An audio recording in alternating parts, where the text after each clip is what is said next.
Welcome back to Everyday Economics, the podcast that helps you learn about the economic world happening around us every day. I'm your host, Chris Krug, president of the 501c3 nonprofit, nonpartisan Franklin News Foundation. Everyday Economics is a production of America's Talking Network. You can listen to all of our terrific podcasts at americastalking.com. To support Everyday Economics, please make a tax-deductible charitable contribution by clicking the link in the show description.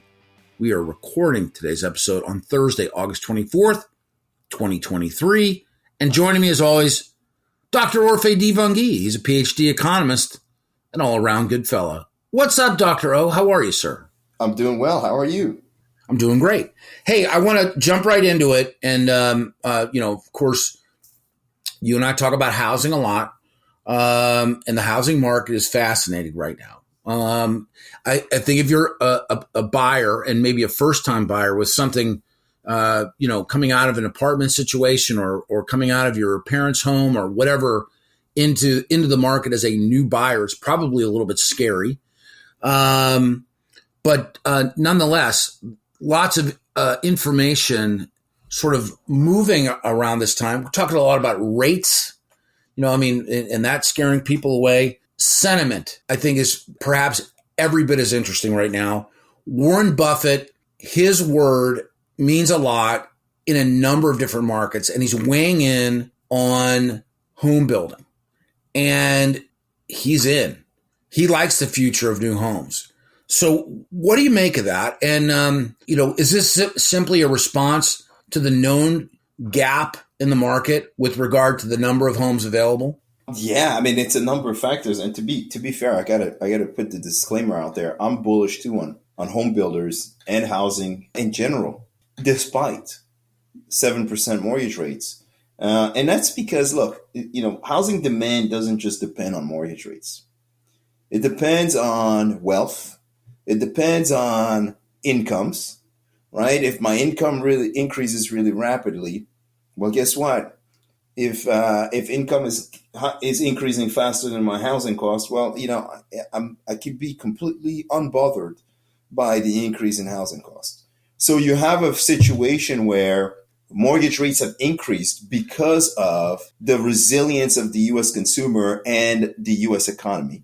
And people might say, well, what are you saying? I'm saying, look, last year around October, November, we had mortgage rates exceed 7%. And most people were doom and gloom about the market going into 2023. And I remember, and by the way, back then we had inflation at 9%, maybe slightly off the 9% mark.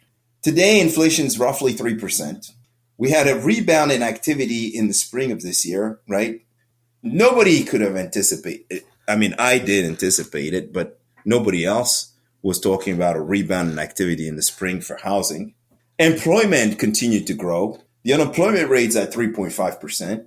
The S&P 500 made a massive comeback the first half of this year, right? Which is that non-housing wealth part of the story. And by the way, despite the Fed rate hikes, your credit card rates going up, all of that stuff, consumer finances are still in better shape on average than they were before the pandemic.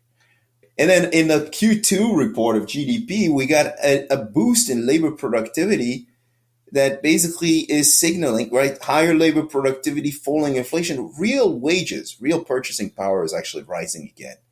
And so there's plenty of reasons to believe housing demand is going to continue to remain strong in the near term. And in a maybe slightly longer term, you got population growth, right? You got the U.S. population is growing. We welcomed more than 1 million people from abroad last year. That number probably increased again in 2023. So you have all of these facts, and it's going to continue to increase, right? And so demand continues to exceed supply in the housing market. And as long as demand exceeds supply, builders are not going to leave any money on the table. They're going to have to fill that gap. And they're in the best position to fill the gap because what they're going to do is they're going to adjust the types of homes they build. They're going to adjust their price points and still, by the way, still turn a profit. Let me slow your roll here for a second. Because just some things that might appear to be in conflict in the, sort of in the news recently. And just let me go through these real quick.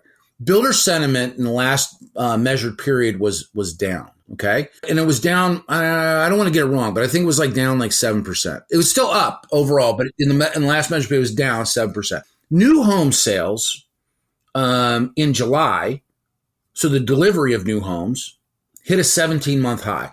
At the same time, home sales overall, existing homes, the sale of existing homes fell again as we've hit what, CNBC reported as a 25-year low. And, at the center square, Franklin News Foundation's Newswire service, specifically in Illinois, realtors said in July that home sales in the state were down 21.4% versus the year before. So these are like interesting, interesting data points that are out there. I'm going to give you one reason. This is a supply constrained housing market. The new listing, existing homeowners are not selling. So you have less supply of existing homes. And of course, you got existing home sales declining. And then you have more supply of new homes, and new home sales are rising. This is what we call a supply constraint. The supply constraint on the existing home front is causing existing home sales to decline. And while new homes are being built and housing starts are continuing to be built, by the way, builders are a bit cautious. I think that's what's reflecting the sentiment. You have higher mortgage rates. So they think, of course, but new homes are continuing to build, and new homes are still coming on the market.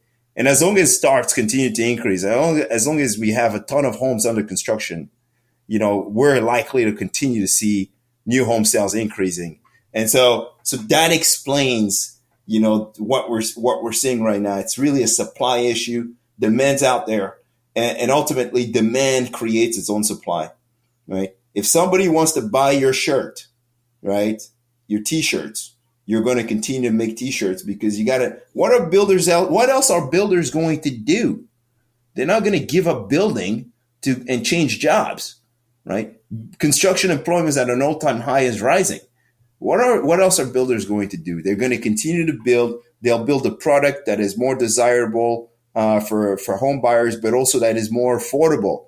And I've said it before. I think builders who meet buyers where they're at, right, who build a product that's at the crossroads of what buyers want, right, buyer preferences, and fit within the budget constraint, are the ones that are going to succeed. And so we're probably going to see this year, with mortgage rates above 7%, we're probably going to see more incentives coming from home builders because they have a ton of inventory that's in the pipeline already. But again, I think we're going to go through that period, that period in the fall where housing demand slows and supply slows a little bit. And then we're going to see another rebound in 2024. Of course, that's if we can avoid a recession and we can keep this labor market humming. Well, I appreciate your thoughts as always. Orphe Divounguy, this has been Chris Krug. Subscribe to Everyday Economics at americastalking.com.